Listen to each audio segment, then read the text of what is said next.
I do have one final question for you both tonight. It has been a divisive campaign. Senator Kaine, if your ticket wins, what specifically are you going to do to unify the country and reassure the people who voted against you? That's a really important one. That may be the $64,000 question, because it has been a divisive campaign. And again, Hillary's running a campaign about stronger together.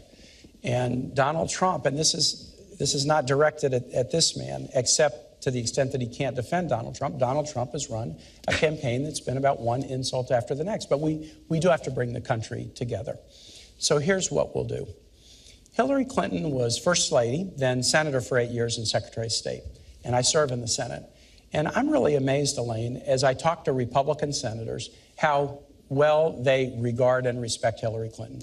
She was on the Armed Services Committee. She was on other committees.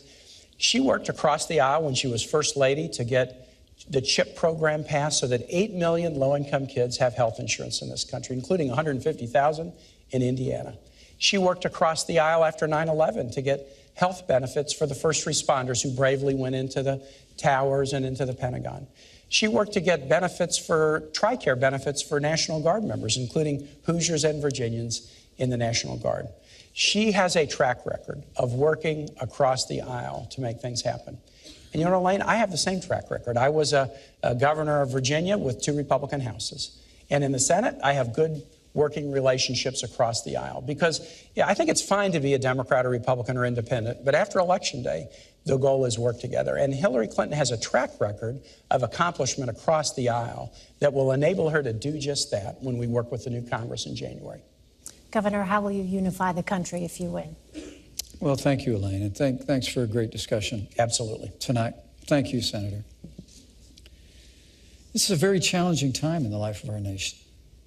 Weakened America's place in the world after the leadership of Hillary Clinton and Barack Obama on the world stage has been followed by an economy that is truly struggling, stifled by an avalanche of more taxes, more regulation, Obamacare, the war on coal, and the kind of trade deals that have put American workers in the back seat.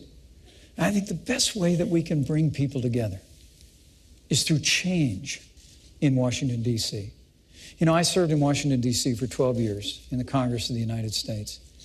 And I served with many Republicans and Democrats, men and women of goodwill. The potential is there to really change the direction of this country, but it's going to take leadership to do it. The American people want to see our nation standing tall on the world stage again. They want to see us supporting our military, rebuilding our military, commanding the respect of the world, and they want to see the American economy off to the races again. They want to see an American comeback. And Donald Trump's entire career has been about building. It's going through hardship just like a business person does, and finding a way through smarts and ingenuity and resilience to fight forward. And when Donald Trump becomes president of the United States, we're going to have a stronger America. When you hear him say he wants to make America great again, when we do that, I truly do believe the American people are going to be standing taller.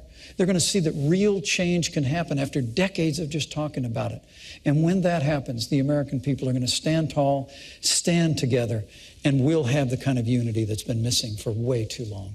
All right, gentlemen, thank you so much. This concludes the vice presidential debate.